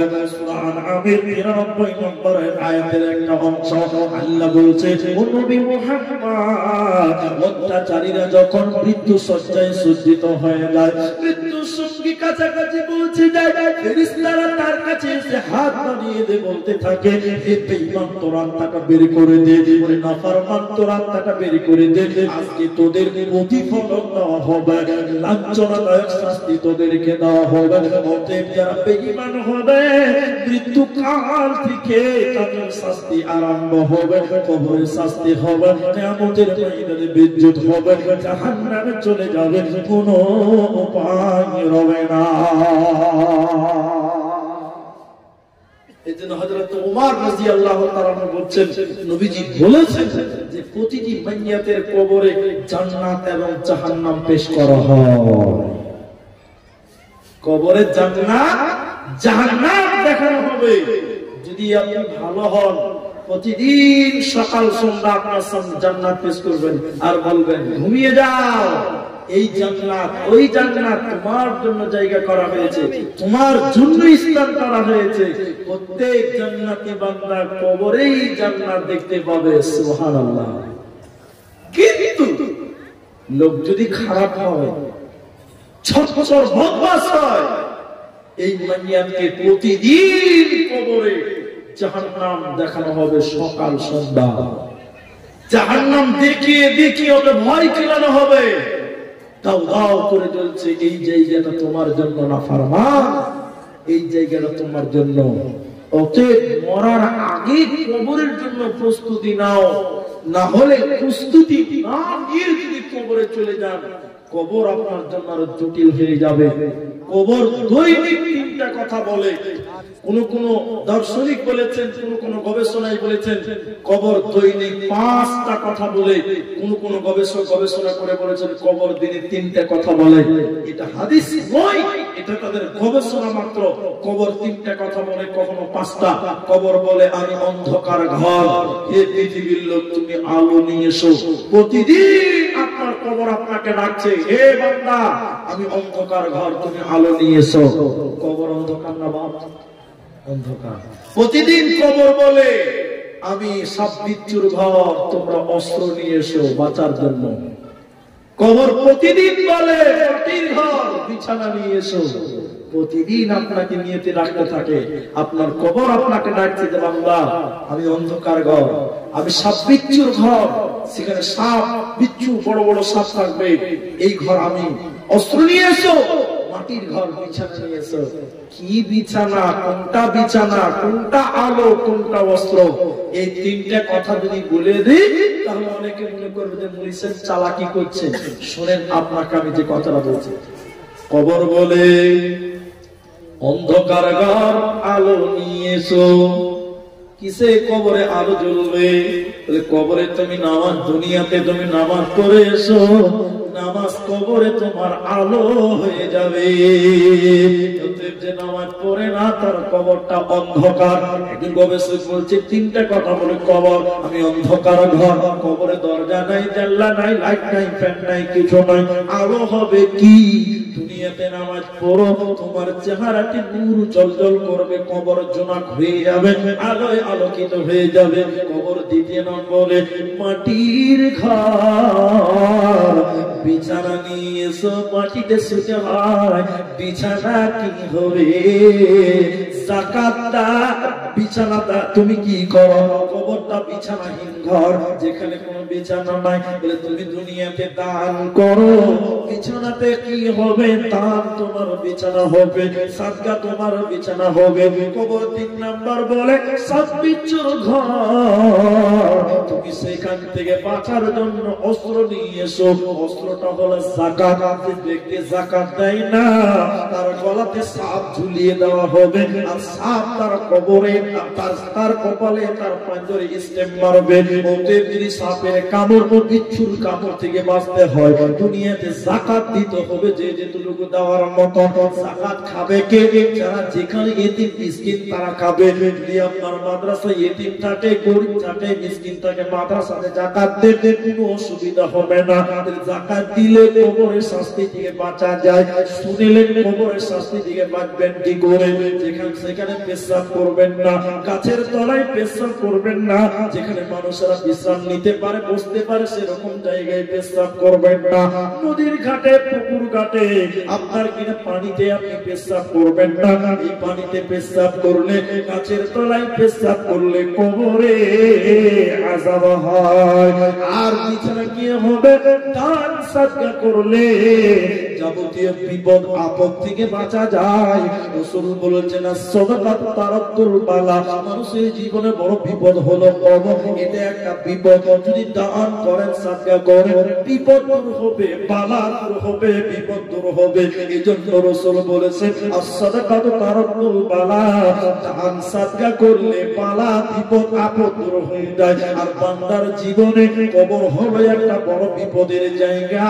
অতএব সেই বিপদ থেকে বাঁচতে গেলে দুনিয়াতে দানের হাত তোমাকে প্রশস্ত করতে হবে, তাহলে তুমি কবরে আনন্দে আনন্দিত হবে, কবরে জান্নাত দেখতে পাবে, বাসুর ঘরের মতন ঘুমিয়ে যাবে, কোনো চিন্তা হবে না, হবে না। ভাইয়া, সেই কবরে আপনার বিছানা হবে জান্নাতের, সেই কবরে নূরে মনোয়ার করতে হবে। বিনিময়ে আপনাকে দুনিয়াতে কিছু সতর্ক, কিছু আমল, তার মধ্যে একটা আমল হলো আল্লাহর রাস্তায় বেশি বেশি করে দান করা, সাদকা করা। আমি চলমান গাড়ি, এখন আছি, কিছুক্ষণ পরে নেমে যাব, চলে যাব, সেই কবরে সবাইকে যেতে হবে, আপনি যাবেন, আমি যাব। কবরে কেউ দুনিয়া থেকে এক মুঠা কিছু নিতে পারবেন না, 1 টাকা নিতে পারবেন না, কারণ কবরের পোশাকে, কাফনের কাপড়ে কোনো পকেট থাকে না। অতএব সেখানে যে জান্নাতের বিছানা আপনি চান, দুনিয়াতে আপনাকে দান সাদকা করতে হবে। আজকে এতগুলো মানুষ আছেন আপনারা, আজকে এতগুলো মানুষ আপনারা আছেন এই ময়দানে, আপনাদের এই হাতি সাফা মাদ্রাসার জন্য, এই যে মাদ্রাসা আপনারা করেছেন মিসবাহুল উলুম, এই যে মাদ্রাসাটা আপনারা করেছেন, এই চাইতে দান করার জায়গা ভালো আর কোনটা হতে পারে? বর্তমান সময়ে এই টাইমে এটাই পারফেক্ট জায়গা যে কোরআনের প্রতিষ্ঠানে আপনি দান করবেন, সাদকা করবেন। অনেক জনা দিলেন, আমি দেখতে পেলাম। আপনাদের ভিতরে যারা আছেন, আমি চলে যাব, বক্তা আরো আসবে, আমার পরও বক্তা আছে, কিছু একটা সমস্যার কারণে টাইমটা উলট পালট হয়ে গেছে, আমি আমার দৃষ্টি, আমি আমার সিস্টেমে বায়ান করতে পারবো না। আমি আপনাদের কাছ থেকে যতগুলি লোক আছেন, কেউ দিবেন 10,000 টাকা, কেউ দিবেন 5,000 টাকা, কবরে বাঁচার জন্য এরকম দানবী 5,000 দিবেন, 10,000 দিবেন। দুই একটা লোক আমার সামনে আসুন, আমি একটু মুসাফা করে আপনাদের জন্য দোয়া দিয়ে আজকের মতো বিদায় হয়ে গেল। দেন আমাকে বাপ মায়ের জন্য কোন এক বোন দিয়েছেন 500 টাকা, জাযাকুমুল্লাহ, হাইয়াকাল্লাহ, বারাকাল্লাহ। আপনারা চলে যাবেন না, আমার মা, আমার বোনেরা 10:30 বাজতে চললো, আমি আপনাদের কাছ থেকে চাইছি কমসে কম 5,000 টাকা এই ময়দান থেকে দেওয়ালা। হাজী ফজলুর রহমান 500 টাকা, হাজী ফজলুর রহমান 500 টাকা, আলী হোসেন হাজি সাহেব তিনি দিয়েছেন 500 টাকা, মঞ্জুর আলম দিয়েছেন 3000 টাকা, মারিয়াম দিয়েছে 1000 টাকা। এটা কোরআন মাজিদ, জি সুশাসিত না? আচ্ছা, সুলতান মন্ডলের স্ত্রী তিনি মারা গেছেন মরহুম সাহেব, তার স্ত্রী দিয়েছেন একটা, এটা কি বলে পান, এটা হলো সোনার পান এবং সঙ্গে 1000 টাকা। দোয়া চেয়েছেন, আমি দোয়া করে স্টেজ থেকে বিদায় হব। আমি দোয়া করি আল্লাহ যারা মারা গেছে তুমি ক্ষমা করবো, আমিন। আলিকুলের স্ত্রী দুখানা কোরআন, একটা কেথা, একটা 100 টাকা। মাশাআল্লাহ, জাযাকাল্লাহ। মায়েদের ভিতর থেকে দেখেন বেনামিতে একটা নাক মাছি দিয়েছেন সোনা।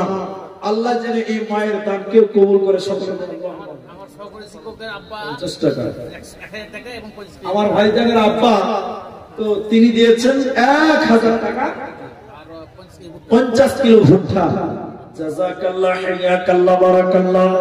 আল্লাহুম্মা আমিন। আল্লাহু ওয়াসাল্লাম। কিনা ভাই এখানে বাড়ি গোবিন্দপুর, মোহাম্মদ ইসমাইল মায়ের জন্য 200 টাকা। আপনার আব্বা 50 কিলো ভুট্টা। জি, জাযাকাল্লাহ, হাইয়াকাল্লাহ, বারাকাল্লাহ। আল্লাহুম্মা আমিন। আল্লাহ গো, মায়ের জন্য যে দেখো দিল 200 টাকা দান, কবুল করে না তুমি দয়াবান। আরো দোয়া করবো কত জন্যতে তাহার গুনাহ খাতা মাফ করো তুমি পরওয়ার। আমিন আমিন আমিন। আমি আপনারা হাই চলে যাবেন না, মনে করছে যে প্রধান বক্তা উঠে গেছে, শেষ না, জালসা শেষ না, আমার পরে চলেছে। জি, ওবায়দুল্লাহ ফালাহি হাফেজাহুল্লাহ তিনি আপনাদের কাছে আসবেন। ভাবেন না যে তিনি ফাঁকি দিয়েছেন বলে তার না, মানুষের জরুরত হতে পারে কি হয়তো টাইম মতো আসতে পারেনি, বিশেষ কোনো কারণ থাকতেই পারে, এটা মানুষের বাস্তবতা। তিনি আমার পরে আসবেন, ধৈর্য হারা হবেন না। ভাইয়া আপনাদের ভিতর থেকে কেউ নয় 5000 দিবেন, 2000 দিবেন, 1000 টাকা দিবেন, এরকম আপনাদের কাছ থেকে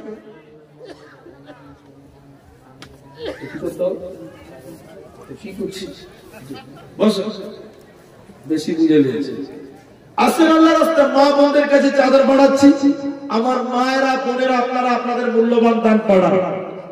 বলছে মেয়েরা গাজার না শুনে দান দিবে না, গাজার শোনাবো, এটা জালসা করছিলাম। যদি গাজার বলতে লাগে খালি গাজার দিয়ে, তাও বলে প্রধান বক্তা খালি গাজারই বলছে রে, মানে বউ বলে আগে ছোট বউ বলে জোরে গেলেও দোষ, পেছে গেলেও দোষ।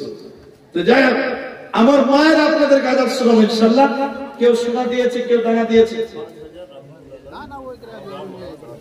রাফিকুল আলম 5000 টাকা, বাবা মা দাদু দাদি সবার জন্য। আপনি নাকি আপনি কি কাজ করেন? মা মেয়ের তো মেয়ের জন্য হাই স্কুলের মাস্টার না, খুব কম আছে না, না হাই স্কুলের মাস্টার ইজ্জতটা রাখেন। এই মাদ্রাসার ক্যাশিয়ার এবং হাই স্কুলের টিচার। আপনি মাস্টার মানুষ, আপনাকে বেচুরি করবো না, মাস্টার আমাদের মাথায় থাকবে।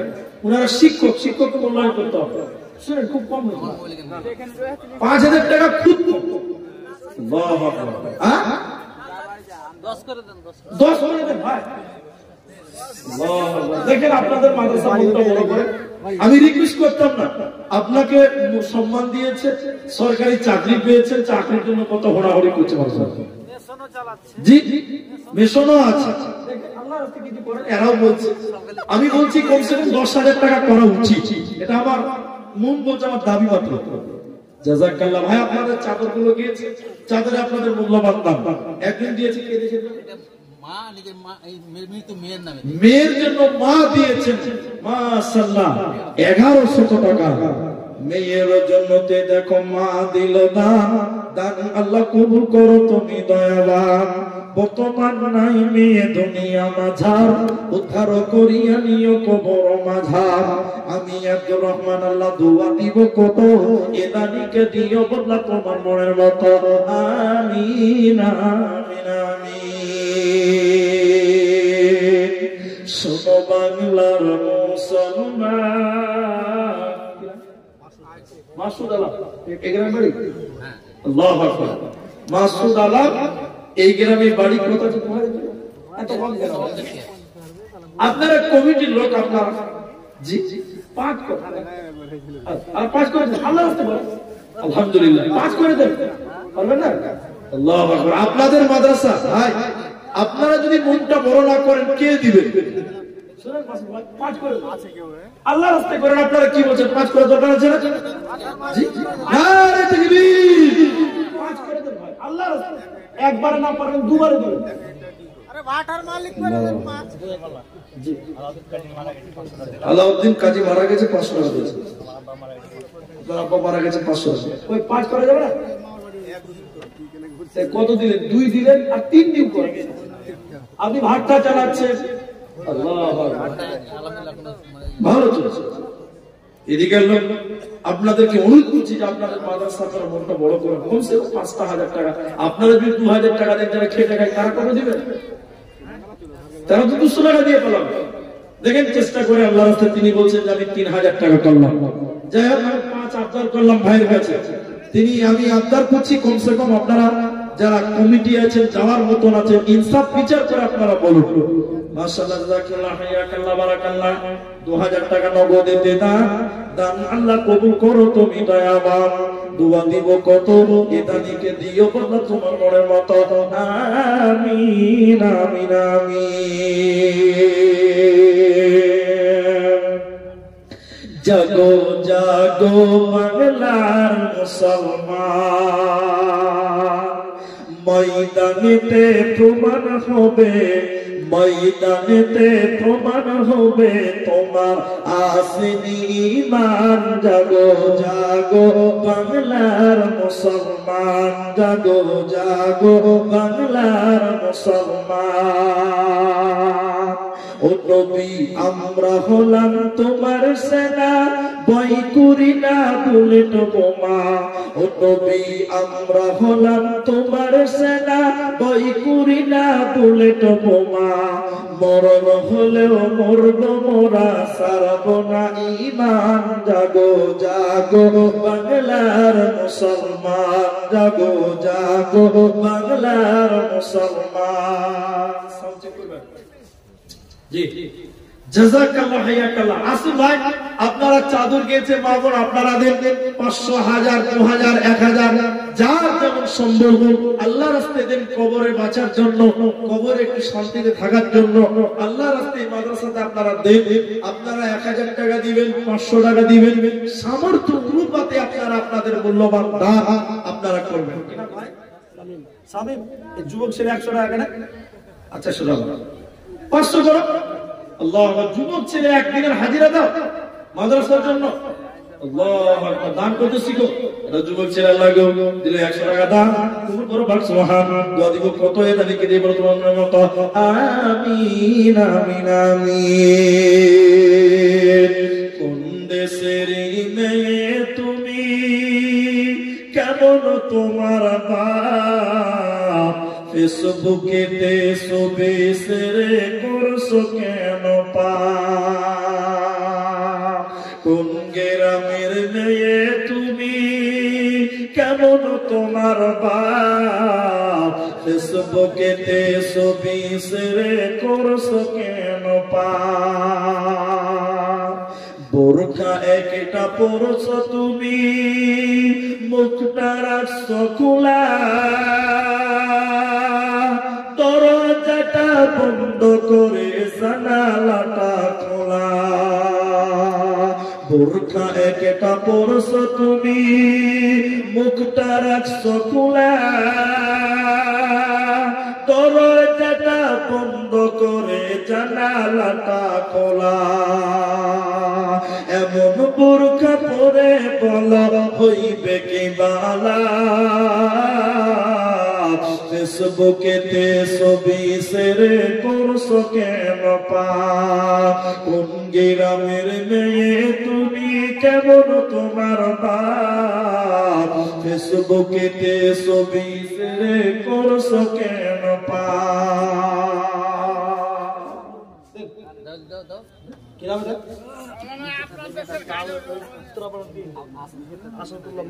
আসাদুল্লাহ মা বাবার জন্য 700 টাকা। আল্লাহুম্মা সাল্লি ওয়া রাহমাহু। اللهم اغفر لحينا اللهم اغفر لحينا وميتنا شهيدنا وغيبنا وسيدنا বেনামিতে আরো একজন দিল 500 টাকা দান আল্লাহ কবুল করো তুমি দয়াবান দোয়া দিব কত ইদানিকে দিয়ে বলো তোমার মতো আমিন আমিন জীবন জীবন জীবন ও জীবন জীবন কি যে সুন্দর জীবন আছে কি নুদান আছে কি নুদান হাজার মহিনা উড়ি গলে নাই কোনো কাম জীবন আছে কি নুদান জীবন জীবন কি যে সুন্দর জীবন আছে কি নুদান আছে কি নুদান হাজার মহিনা উড়ি গলে নাই কোনো কাম জীবন আছে কি নুদান হাজার মহিনা উড়ি গল পুরীর পাখি আছে কি নুদান হাজার মহিনা উড়ি গলে নাই কোনো কাম জীবন আছে কি নুদান জীবন আছে কি নুদান মামুন আপনাদের কাছে চাদর গিয়েছে আপনারা নাকফুল দিয়ে নাকমাছি দিয়েছেন একটা কাম দিয়েছেন আরো কে আছেন এমন দিবেন যে গলার মালা কে দিবেন হাতের বালা একটা হাদিস মায়েদেরকে শোনাই ছন্দের মাধ্যমে এটা হাদিস নবীর স্ত্রীরা কেউ নবীকে জিজ্ঞাসা করেছিলেন জি ইয়া রাসূলুল্লাহ জান্নাতের সর্বপ্রথম দেখা হবে কার সাথে নবী বলছেন যার হাত লম্বা তার সাথে জি আম্মা জান আয়েশা বলছেন তা আমি তো বুঝি না এত ছোট ছিল একটা লাঠি দিয়ে বিবিদের হাত মাপছে যে দেখি কার হাত লম্বা তো মাপতে মাপতে দেখছেন যে বিবি সাউদার হাতটা লম্বা বিবি সাউদার হাতটা লম্বা তা আম্মা জান আয়েশার মনটা খারাপ হয়ে গেল যে আমি এত ভালোবাসি রাসূলকে আমার সঙ্গে দেখা হবে না হাদিস এই হাদিস বর্ণনাকারিনী হযরত আয়েশা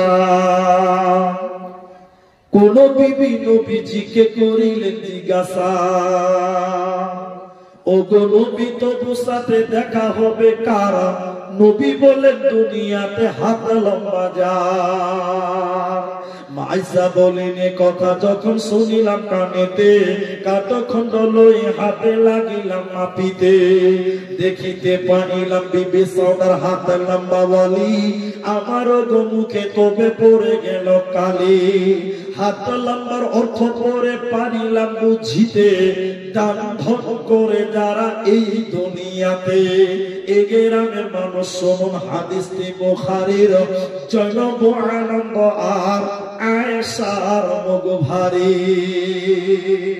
তো আমাদের আয়েশা বুঝতে পারেনি যে হাত লম্বার মানেটা কি ও লাঠি নিয়ে মারছে দিয়ে কার হাত লম্বা আল্লাহ নবী বললেন এই লম্বা নয় যে দুনিয়াতে দান ধন করে ওই হাত লম্বা বলা হয়েছে বাবা আজকে নিজের দান করে নিজের হাতটাকে প্রশস্ত করুন এজন্য আমরা বলি দানের হাত প্রশস্ত করুন দানের হাত বাড়িয়ে দিন আসেন ভাইরা আমার আপনারা 500 দিবেন 1000 দিবেন যেমন সম্ভব চাদরগুলো ঘুরে এসেছে হয়তো গোনাগুনি চলেছে আপনাদের জানানো হবে মা আমার বোন আমার আপনাদের কাছ থেকে একটা ক্যাথা সিলাই করা ক্যাথা একটা ছেলে এসে দিল আল্লাহ যেন যে মা যে বোনি ক্যাথা সিলাই করেছেন আল্লাহ যেন তাকে উত্তম বিনিময় দান করে সকলে বলে আল্লাহুম্মা আমিন আপনাদের দিকে ক্যাথা দান করে আমাদের দেশে নাই আবার কালকে দেখলাম বালুরঘাটে দেখলাম কুল দান করেছে কুল বুঝেন তো বই দান করছে আর আমরা আহলে হাদিসরা জালসাতে বলছি বিড়ি হারাম জর্দা হারাম আমরা বলি কি বলি না আমরা হারাম বলে দিয়েছি কুচবিহার শীতলকুচিতে জালসা গেছি ওরা তামাকের পাতা জালসাতে দান করে আপ বলেন কি হবে আমি বলছি আবার কি রে বাবা আমরা তো হারাম বলছি তো বলছি হুজুর কি করবো আমাদের দেশে এই চাষ ওরা চাষ করছে কি চাষ করতে বললাম যার সাথে তামাকের পাতা দান করছে আমি দিলাম 5 কেজি কে বলছে আমি দিলাম 10 কেজি আজিব ব্যাপার তা আপনারা যারা ধান চাষ করেন ভাল লাখা যারা গম চাষ করেন গম লেখান, যারা বললেন যে মাদ্রাসাতে আমরা 2 লাখ সিমেন্ট দিব তাই লেখান, আল্লাহর রাস্তায় দেন। আপনি আপনার মূল্যবান দানটা দেন, মা বাবার জন্য আপনি দান করে যান। কত টাকা কত পয়সা কত রাস্তায় খরচ হয়, আল্লাহর রাস্তায় দান করিলে আখিরাতে জমা হয়। দানকারীর মাতা পিতা আল্লাহ সুখে রেখো কবরে, নূরের টুপি মাথায় দিয়া উঠাইও রোজ হাসরে। কত টাকা কত পয়সা কত রাস্তায় খরচ হয়, আল্লাহর রাস্তায় দান করিলে আখিরাতে জমা হয়। বেনামিতে দেখেন কত কষ্ট করে জমিয়েছে, 2 টাকা 1 টাকা দান করেছেন, আল্লাহ যেন উত্তম বিনিময় দেয়। সবাই বলে আল্লাহুম্মা আমিন। কি নাম বাবু ভাই? মাহতাবাড়ি 100 টাকা মাদ্রাসাতে দিয়েছেন। মাহতাবাড়ি মাহতাবর জন্য আমি দোয়া। নিয়মত আলী মাসুদ নিয়ামত আলী 1000 টাকা আর 1000 টাকা দিয়ে একটু লিখে দেন তো ভাই, একটু লেখা দেন। মাহতাব মাসুদ নিয়মত আর মাসুদ, আচ্ছা নিয়ামত আর মাসুদ দুজন মিলে দিলেন 2000 টাকা, 1000 নগদ, 1000 টাকা বাকি। একটু লিখে দেন, নামটা লিখে দেন। জাযাকাল্লাহ হাইয়াকাল্লাহ। দুইজন মিলে দিল 2000 দান, দান অনুপাতে আল্লাহ নেকি যেন পান। জাযাকাল্লাহ হাইয়াকাল্লাহ বারাকাল্লাহ আমিন আমিন। এই দেখেন মায়েদের কাছ থেকে দেখেন আবার কথা, তারপরে আপনার কথা নেন, এরপরে দেখেন এটা কি বলে, বিছানা কি বলে, কি বলে, টাকা টাকা টাকা দিয়ে পাঠিয়েছে। এই যে দেখেন হাতের পলা, দেখেন 2টা হাতের 1 জোড়া পলা দিয়ে দিয়েছে। নারে তাকবীর, মাশাআল্লাহ জাযাকাল্লাহ। কথা দিল হাতের পলা, আর এই দেখেন হাতে টাকা। আল্লাহু আকবার, আল্লাহুম্মা সাল্লি আলাইহিম, আল্লাহুম্মা বারিক আলাইহিম, জাযাকাল্লাহ হাইয়াকাল্লাহ বারাকাল্লাহ আমিন আমিন আমিন। কত জানাজার পড়েছি নামাজ, দিয়েছি কত দাফন, কোথায় যেন আছে আমার তৈরি সাদা কাফন,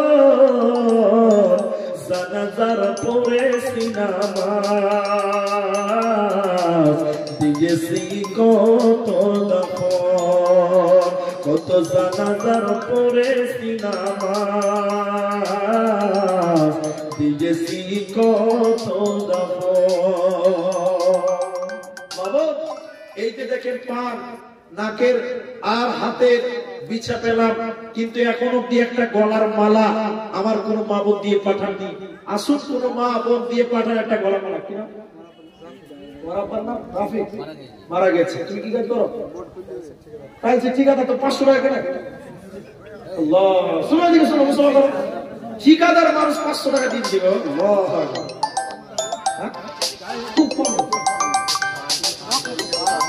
2000 টাকা ঠিকাদার মানুষ, 2000 টাকা 1500 টাকা।